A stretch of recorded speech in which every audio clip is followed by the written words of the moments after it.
Hello and welcome to The Complexity of Human Existence. Monsters and Villains are a reflection of humanity. It's a working title. What is human existence? Man, that's a pretty loaded question in just about every way possible. Well, human existence as a whole is pretty complicated. The basics, stripping things down to the most simple explanation, would be to say that humans are here, on Earth, existing in both the past and the present. Simple, right? Not quite. Human existence doesn't only rely on the physical existence of people on the planet. It's a lot deeper and way more emotional than that. Villains and monsters are a great example of this fact. How does human existence connect to humanity? Well, by definition, courtesy of Google, humanity is the human race, the fact or condition of being human.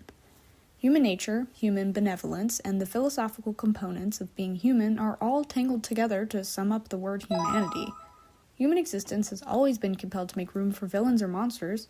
These beings and creatures are considered evil, inhumane, and incapable of emotions outside of the general area of anger or sadness are pretty crucial to humanity as a whole. They're under the existential umbrella. Stare at the wall, contemplate life and space and time, sort of existential. Humans create villains and monsters that subconsciously display the worst parts of being human. Don't think too hard about it. Or do. Here are a few villains or monsters that showcase the complexity of human existence. Starting off with Maleficent. Specifically, Angelina Jolie's Maleficent from the movie Maleficent. She doesn't start off all bad. Maleficent actually has a pretty valid villain origin story. What with her supposed lover cutting off her wings in order to be crowned king. She is the personification of resentment, revenge, and sorrow, all incredibly human emotions. Next, Abby Anderson from the video game The Last of Us Part 2. Abby's character is relatively complicated. Her villainy is solely dependent on perspective. The player of the game gets to decide if they perceive her as the villain or as someone who's justified in her actions and only doing what she thought was right.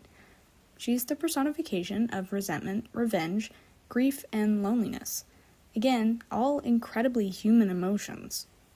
Lastly, Chuck Shirley, aka God, from the TV show Supernatural.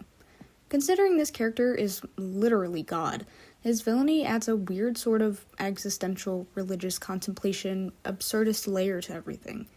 He starts off as someone who is seemingly harmless and particularly generous, while he hides his identity of being one of the most powerful figures in so many religious contexts. But he slowly evolves into someone who is dead set on bringing upon humanity's downfall. He is the personification of greed, power, and selfishness. These three villains are just a few dots on the enormous radar of the monstrous characters humans have created. They're all incredibly complex, showcasing the darker side of very real emotions. Villains and monsters are a direct reflection of the worst parts of being a human. Whether it's conscious or subconscious, humans create beings that are either inherently or developmentally evil based on a reflection of what we deem to be the worst parts of being a human.